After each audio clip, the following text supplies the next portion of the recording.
I'm proud to represent the Kaminsky family in giving testimony to George here. In the same church where he found grace through Jesus Christ. We take comfort in knowing this.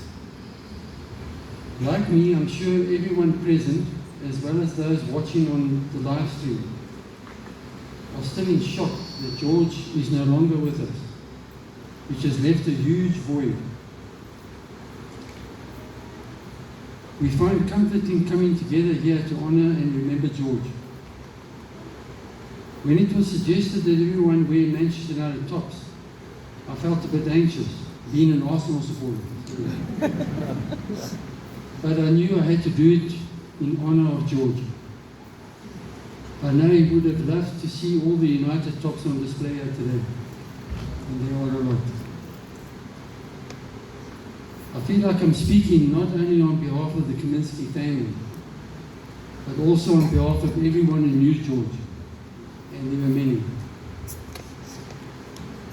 It's as though he created one huge family around him, and all of you are part of that family. No matter what battles George faced, such as the loss of his wife Gina, he always managed to smile and crack a joke. George adored spending time with his 3 grandchildren, Rogan, Brooklyn, Sebastian.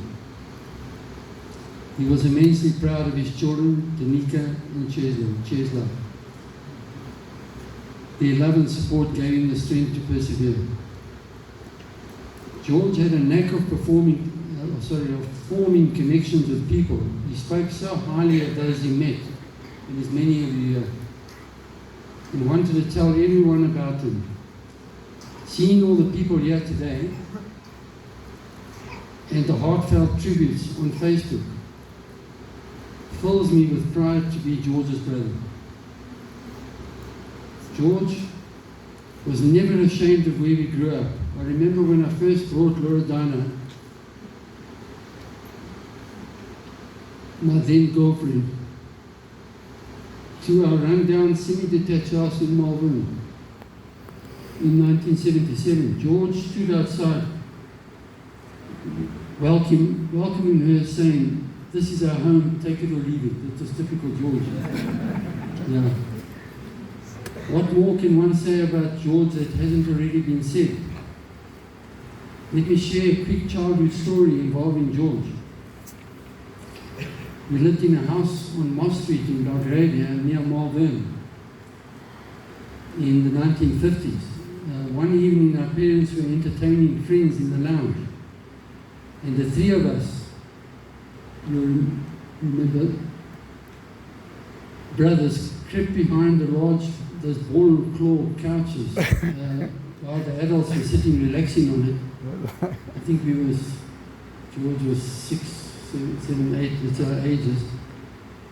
We crept behind the couch, and it had a Hessian back into it as in the old days. It was positioned diagonally in the corner, leaving a gap at the back, which was a perfect spot for some mischief. We had discovered a box of matches next to one of the ashtrays while everybody was smoking. We were curious to test whether the Hessian would light up like the adults did with their cigarettes. In seconds, flames erupted from behind the couch. Luckily, we slipped out through the gaps. Just as the chaos broke out, the adults rushing back and forth from the kitchen and pots of water to douse the flame. I can't remember what happened to us 3 boys, but it couldn't have been good afterwards. George always insisted it was me who struck the match. Strangely enough, just a week later, a fire broke out on the empty lot across the street from where we lived. And it had wooden crates filled with straw and everything, and then little George was seen suspiciously running back to our house shortly after the fire engines arrived. George, I can safely say, you were the most mischievous of all the siblings, but you were certainly the most loved. George had some incredible attributes. He was immensely proud of his siblings, yet he was so humble that he never realized how proud we were of him for possessing so many remarkable qualities, some of which have been mentioned by the pastor. For instance, he was a natural dancer. I was always in awe of how he moved on the dance floor. I still vividly recall in Chubby Checkers, the Twist, back in the 1960s. George wasn't even 9 years old when he was doing the Twist already. He had an eye for fashion, and the pastor has mentioned about his jacket, and always dressed smartly. He paired clothes so perfectly that it became his professional strength for many years. He was naturally funny, that we know. I often wished I could be as easygoing and humorous as George. It just came so effortlessly to him. The last time I spoke to George was last Sunday.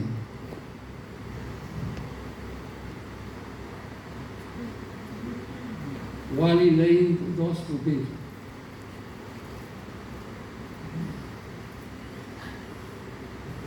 With morphine easing his pain. And guess what? He told me a joke.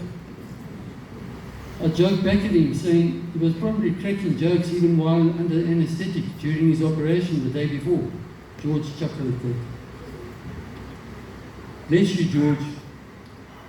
You really were one of a kind. Just lastly, I've always found a minute's silence observed at football stadiums incredibly moving. In honouring the legends of the game who had passed on. So I thought it fitting to do the same for George. Let's all take a moment of silence, and as we do, imagine George's name and portrait shining high up at Old Trafford. Could you all please stand up for this? On the whistle, can we bow our heads in a minute of silence for George? This will allow us time to each recall the different ways in which George impacted our lives.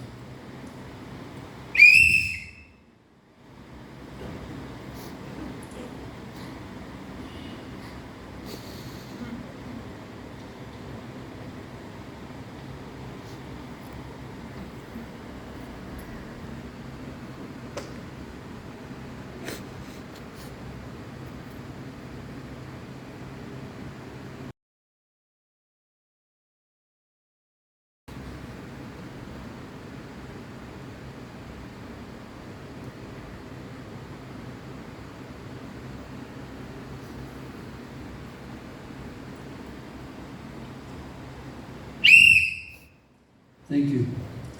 You may all be seated. Thank you.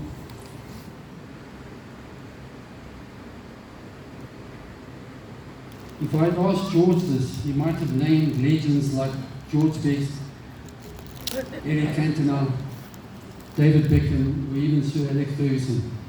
But to me, I'm sure most of you,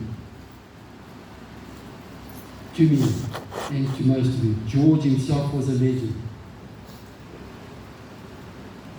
And I created this shirt especially for George.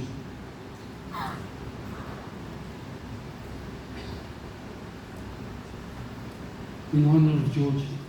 The legend, because George truly is a legend. I looked up the word legend, and this definition stood out for me. A legend is someone who leaves behind an unforgettable impression on others. They touch lives, are remembered, and are cherished. There are all kinds of legends in this world, famous or not. Becoming a legend means finding your role, following your calling, and impacting the lives of those around you. This was George, through and through. Rest in peace, George. You will never be forgotten. Thank you. Amen. Amen.